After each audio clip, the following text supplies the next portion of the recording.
Le jeudi 11 juillet, sur les coups de 16 h, ce ne sera pas l'heure de la glace pour les rescapés des 11 premiers jours du Tour. Combien seront-ils à rouler sur la départementale 7 aux abords du château de Villandry? Il est trop tôt pour le dire. En tout cas, une chose est sûre, cette 12e étape de 218 km mènera les coureurs de Fougères à Tours. Ce sera plutôt plat, ce qui va nous débrider un petit peu peut-être et puis lancer un peu les baroudeurs entre les sprinteurs sont peut-être fatigués après les Pyrénées, donc on va lancer un peu les baroudeurs, mais néanmoins je pense que les équipes de sprinteurs feront tout pour que ça soit un sprint massif dans ces étapes-là, notamment à Tours.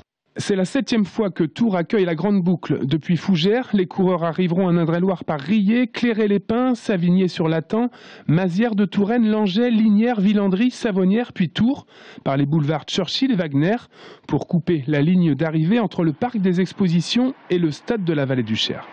Il nous faut beaucoup d'espace et trouver cet espace dans les centres-villes aujourd'hui c'est un petit peu compliqué. En plus il faut trouver un espace assez conséquent et une belle ligne droite d'arrivée de manière à ce que les coureurs arrivent en toute sécurité, donc il faut conjuguer les deux. Et oui, puisque pour accueillir les 2300 journalistes accrédités sur l'épreuve, les 22 bus des équipes, les 53 pavillons du village étape et les 1200 mètres carrés de zone technique et quelques 33 tonnes, il fallait de la place.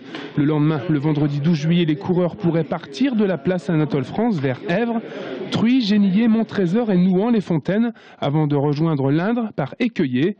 En tout cas, après 3 à 4 ans de pourparlers avec ASO, la municipalité se félicitait ce matin d'accueillir un tel événement.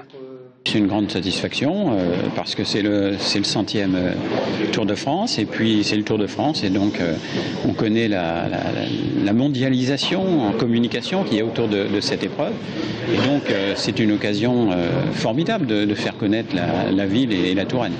Être ville-étape aura coûté à la municipalité 160 000 €, mais le retour sur investissement est lui inestimable en termes d'image. Il faut savoir qu'en moyenne, une arrivée est suivie par près de 3,5 millions de téléspectateurs en France et diffusée dans 190 autres pays.